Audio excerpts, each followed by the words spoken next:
सरस्वती नदी का क्या है रहस्य? क्या आज भी रेगिस्तान में है या फिर हो गई है पूरी तरह से विलुप्त? सरस्वती नदी का रहस्य आज भी अनसुलझा है। वैज्ञानिक और पुरातात्विक शोधों से इसके अस्तित्व के प्रमाण मिले हैं, लेकिन इसके पूर्ण रूप से विलुप्त होने के कारणों पर अभी भी बहस जारी है। हिंदू धर्म में नदियों का एक विशेष स्थान है। उन्हें जीवनदायिनी और पवित्र माना जाता है। गंगा, यमुना, नर्मदा की तरह ही सरस्वती नदी का भी अत्यंत महत्व है। प्रयागराज में गंगा, यमुना और सरस्वती के संगम को त्रिवेणी संगम कहा जाता है, जहां महाकुंभ के दौरान स्नान करने से जन्मों के पाप धुलने की मान्यता है। लेकिन जहां गंगा और यमुना प्रत्यक्ष रूप से दिखाई देती है, वहीं सरस्वती नदी अदृश्य है। यह प्रश्न उठता है कि आखिर सरस्वती नदी कैसे लुप्त हो गई?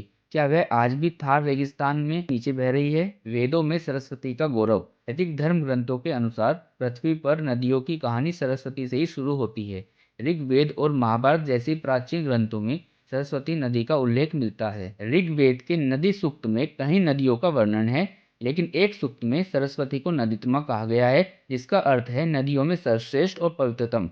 ऋग्वेद में सरस्वती नदी को यमुना के पूर्व और सतलुज के पश्चिम में बहती हुई बताया गया है। सरस्वती नदी का विलुप्त होना। सरस्वती नदी का उद्गम हिमालय से माना जाता है, लेकिन इसके निशान गुजरात, हरियाणा, पंजाब और राजस्थान तक मिलते हैं। आश्चर्य की बात है कि इतनी विशाल नदी आज कुछ स्थानों पर केवल एक पतली धारा के रूप में दिखाई देती है। सरस्वती नदी के विलुप्त होने का मुख्य कारण भूगर्भीय बदलाव माना जाता है। कुछ लोग आज भी मानते हैं कि सरस्वती नदी धरती के नीचे बहती है।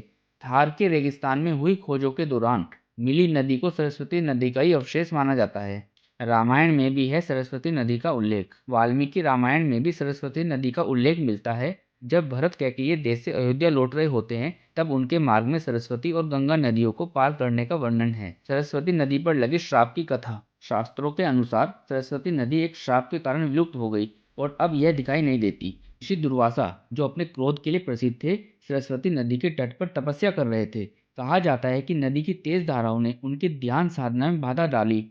इससे क्रोधित होकर दुर्वासा ऋषि ने सरस्वती को श्राप दे दिया कि वह कलयुग के अंत तक लुप्त रहेंगी और कल की अवतार के बाद ही उनका पुनः पृथ्वी पर आगमन होगा।